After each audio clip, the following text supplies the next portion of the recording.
huge water droplet! This is exactly what I saw the other day. Huh? Why are you all looking at me like that? Oh no! My body... is it... That voice is definitely Callirhoe's. How did this happen? Please wait a moment. Oh no. Did I use up too much energy? How did you... What's going on here? Miss Callirhoe, are you some kind of adeptus? No. I'm so sorry for deceiving you all for so long. Actually, I'm an Oceanid who flowed here from Fontaine long ago. What's an Oceanid? Ah, the Grandmaster has mentioned them before. The Oceanids were the familiars of the former Hydro Archon. They all fled Fontaine after the Archon died and settled across the world. That's correct. Though, to tell you the truth, I can't even completely recall how I found myself here. I have a vague impression of my ancestral home, but I can't recall clearly anything I saw on my journey. All I know is that by the time I arrived in Mondstadt, I had lost most of my power and couldn't even sustain a physical form. Eventually, I settled in a place called Springvale, where I slowly began to regain my power. Springvale is a serene and beautiful place. The water that flows through there is clear and pure, just like the hearts of the people who dwell there. So you're the Spring Fairy of Springvale? Yes, Diona, and I remember you too, you know. When you were little, you often came to the spring at night to speak with me. Really? You're not messing with me, are ya? I always thought that was just a local legend. Your favorite little pillow, the fish one? Its name is Bubbles, is it not? Yup! All those childhood memories. So they weren't just a dream. So, if this is true, then all those things written on the leaves...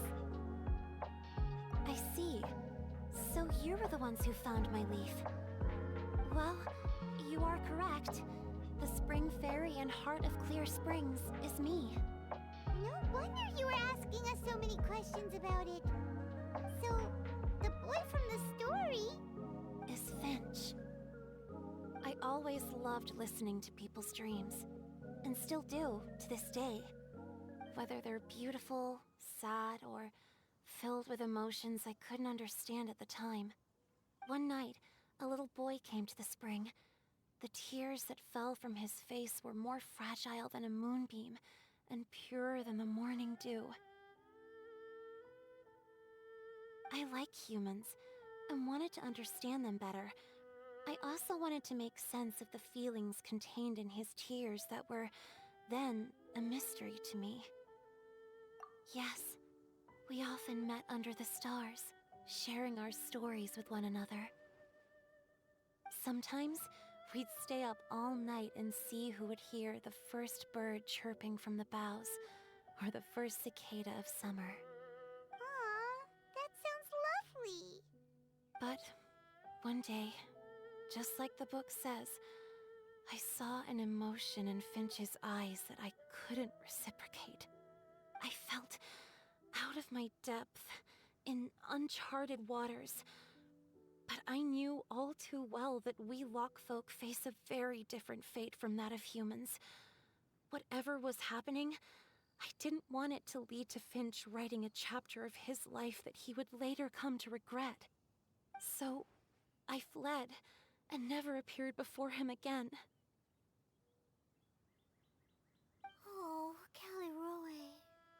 My strength returns very slowly, and even after decades, I can only sustain a physical form for a very short time. I once hoped that Finch would be able to move on, and meet me when the stars in the night sky have all gone out. But after seeing so many people's stories, and hearing about all their dreams, I have gradually come to understand Finch's heart. This feeling of wanting to respond to his feelings is surging relentlessly in my chest, and I can no longer restrain it. But I'm also scared. Scared that if I go and see him now, I'll bring nothing but disappointment and even more pain when it comes time to part. Oh. It really is a difficult choice. Please go see him. Huh? I know Grandpa Finch, and he's a really kind person.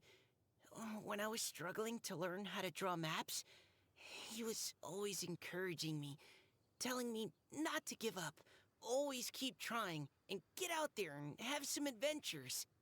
He often tells me stories about his past, but I've never once seen a look of regret or sadness in his face.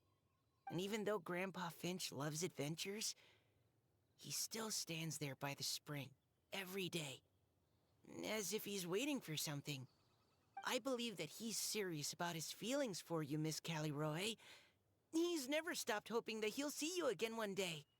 So if you want to see him too, then what are you waiting for? Huh? Oh, sorry. I think I got a bit too excited and I just thought, well, it just sort of came out. I understand. That settles it. I've decided. I will go back and see Finch. You will? Amazing! That's great! But I'd like to ask all of you for some help. Sure. Just say the word. We'll help you any way we can. Would you come to Springvale with me and help to bring Finch to my side? I cannot maintain this form for much longer, and I'm worried others will see me how I was just before. Leave it to me.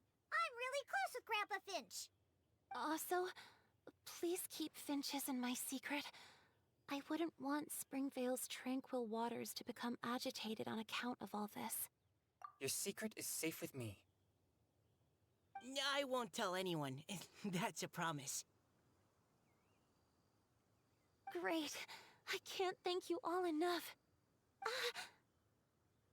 What's wrong? Are you gonna turn back into a water droplet? No, I'm sorry. It's just that my mind's racing.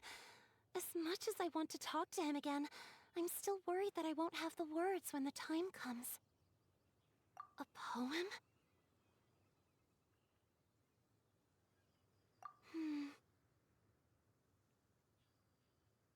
Okay, good idea. I'll write him a poem. And it will be called Heart of Clear Springs.